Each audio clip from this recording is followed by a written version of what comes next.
अब आप भगवद गीता की यह आध्यात्मिक व्याख्या YouTube और अन्य सभी स्ट्रीमिंग प्लेटफॉर्म्स पर सुन सकते हैं। लिंक डिस्क्रिप्शन में उपलब्ध है।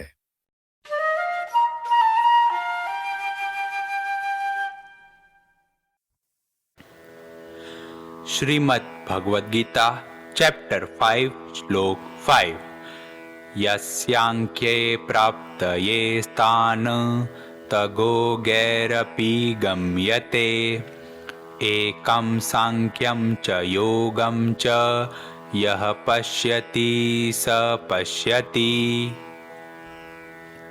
तो जैसा कि भगवान ने पिछले श्लोक में कहा था कि जो भक्ति योगी है और जो कर्म योगी है, उन दोनों का रास्ता अलग अलग है, पर लक्ष्य एक ही है। वही भगवान यहाँ पे बोलते हैं कि तुम अगर भक्ति योग करो या कर्म योग करो, दोनों ही फल देने वाले हैं।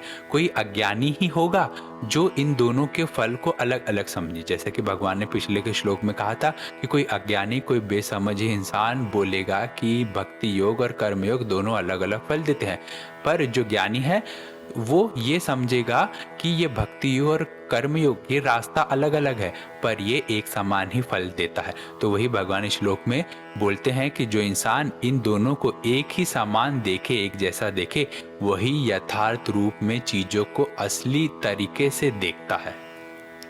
तो हमें क्वेश्चन आ सकता है कि अगर भक्ति योग और कर्म योग दोनों हमें एक ही जगह पे लेके जाएगी, दोनों का फल एक ही है, तो फिर ये जो कर्म योग है वही सबसे अच्छा क्यों है, जैसा कि भगवान ने पिछले के श्लोक में कहा था।